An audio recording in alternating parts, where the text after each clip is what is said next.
warahmatullahi wabarakatuh. Bismillahirrahmanirrahim. Saya Dahmaja Ramadan dari kelas IF 102. Izin kepada Bapak Catur Nugroho untuk saya mempresentasikan hasil kerja saya terkait dengan tugas 1 sebelumnya mengenai memori eksternal.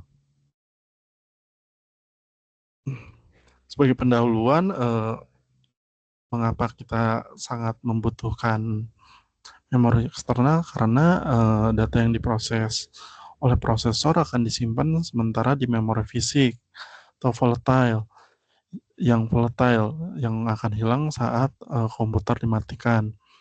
Memori eksternal sendiri berfungsi sebagai media penyimpanan permanen. Bisa disebut dengan non-volatile untuk menyimpan data jangka panjang sebelum komputer dimatikan. Selain itu, ia memiliki kapasitas yang lebih besar dibandingkan memori internal. Tujuan pembahasan kali ini adalah menjelaskan konsep dan cara kerja memori eksternal. Yang kedua, mengidentifikasi jenis-jenis dan perbedaan memori eksternal yang tersedia. Dan lalu yang ketiga adalah menjelaskan pentingnya peran memori eksternal dalam sistem komputer. Untuk konsep dasar dan definisi memori eksternal, definisi memori sendiri adalah bagian komputer yang berfungsi sebagai tempat penyimpanan informasi atau data, juga dikenal sebagai komputer storage atau komputer memori. Ia memiliki hierarki sendiri, yaitu terdapat 3 level, yaitu physical register di CPU yang mempunyai karakteristik accessor cepat dan 1 clock cycle. Dan lalu untuk level 2-nya sendiri, primary memory, contohnya adalah random access memory yang memiliki karakteristik yang cepat dan volatile. Untuk level 3-nya sendiri yaitu secondary memory, contohnya disk atau tape. Ia memiliki karakteristik yang waktu aksesnya lambat dan tidak mudah diubah atau non-volatile. Dan di sini definisi memori eksternal sendiri bisa disebut juga dengan secondary storage atau backend storage, lalu memori tambahan yang menyimpan data atau program di luar memori utama yang bisa diakses oleh prosesor melalui perangkat input-output.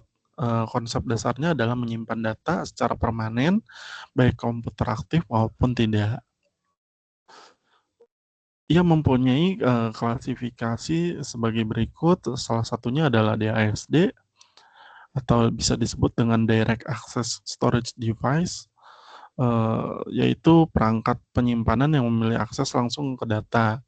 Karakteristiknya yaitu kecepatan kerja relatif cepat, mampu membaca menulis langsung di tempat yang diperlukan. Sebagai prinsip kerjanya yaitu setiap blok data memiliki alamat unik yang mewakili lokasi berbeda dan mempercepat akses. Contohnya adalah disk magnetik, hard disk, flash disk, atau disk optik. Dan lalu untuk yang lainnya yaitu SASD, yaitu Sequential Access Storage Device, yaitu alat penyimpanan data yang mengakses data secara sekuensial atau berurutan, seperti namanya sendiri. Untuk karakteristiknya, ia lebih murah, kapasitas lebih besar dari DASD, tetapi kecepatan akses lebih lambat.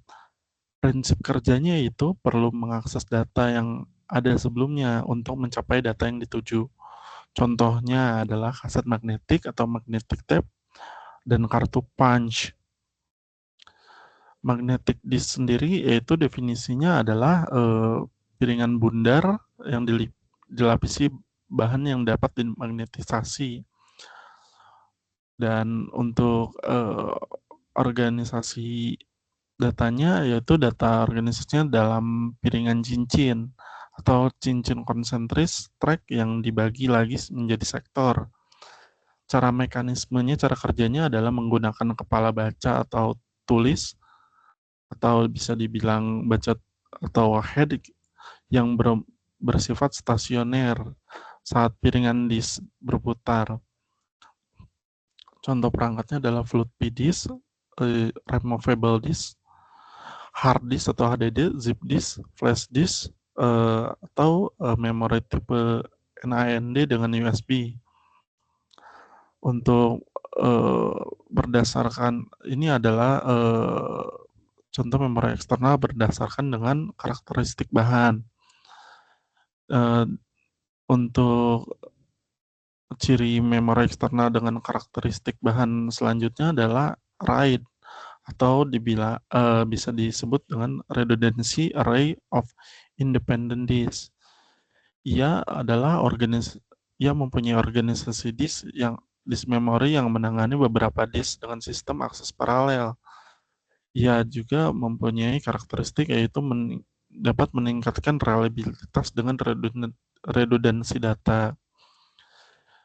Tingkat RAID sendiri ia memiliki beberapa tingkat 0 sampai 6 masing-masing dengan mekanisme stripping paritas yang berbeda untuk kecepatan dan keamanan datanya.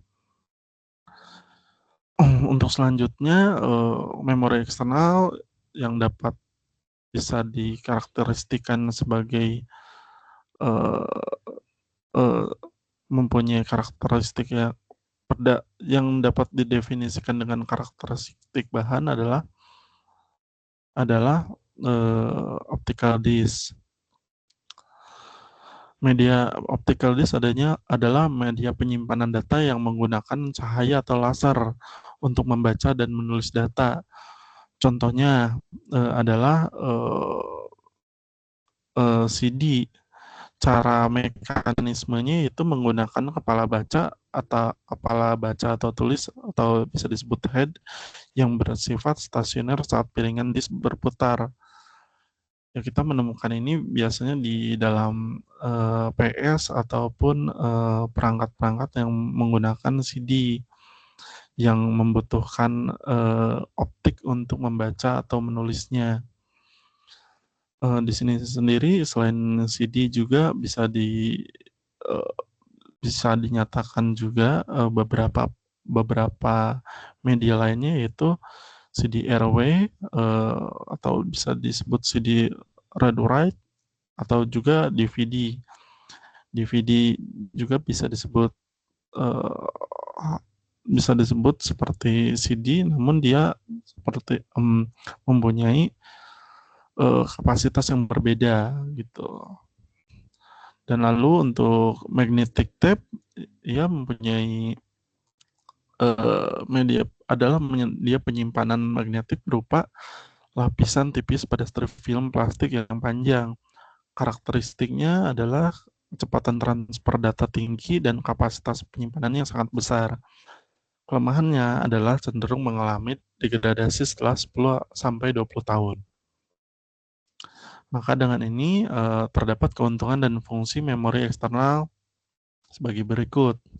Untuk keuntungan utamanya adalah penyimpanan permanen, maka data tetap tersimpan meski komputer dimatikan. Yang kedua adalah kapasitas yang besar, dapat menyimpan file dan data tambahan dalam jumlah yang besar. Yang ketiga adalah biaya efektif, umumnya lebih murah dibandingkan memori internal. Yang keempat adalah fleksibilitas yang hadir dalam berbagai jenis yang dapat disesuaikan dengan kebutuhan. Fungsi lainnya adalah penyimpanan tambahan yang menyediakan lebih banyak ruang dari memori internal. Yang kedua adalah portabilitas dan transfer data yang memudahkan pengguna membawa data dan memfasilitasi transfer data antar perangkat. Yang ketiga adalah ekspansi kapasitas yang memungkinkan penambahan kapasitas penyimpanan tanpa upgrade internal. Lalu selain itu ia mempunyai pencadangan atau backup, melindungi data penting kehilangan akibat kegagalan perangkat.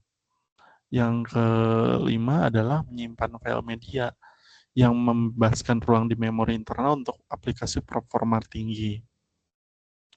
Maka untuk kesimpulannya adalah memori eksternal sangat penting karena menyediakan penyimpanan permanen berkapasitas tinggi dan biaya yang relatif rendah.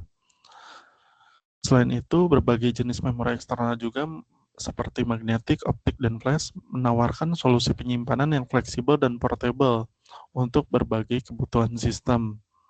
Fungsi lainnya adalah Fungsi lainnya adalah uh, mempunyai perkembangan teknologi yang lebih pesat dibandingkan memori internal dan memiliki jenis memori eksternal yang sesuai dengan kebutuhan sistem penyimpanan data.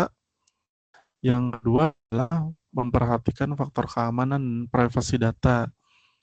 Yang ketiga, melakukan backup data secara berkala untuk menghindari kehilangan data. Namun selain itu, bisa juga untuk kedepannya teknologi kita sedang mengembangkan cloud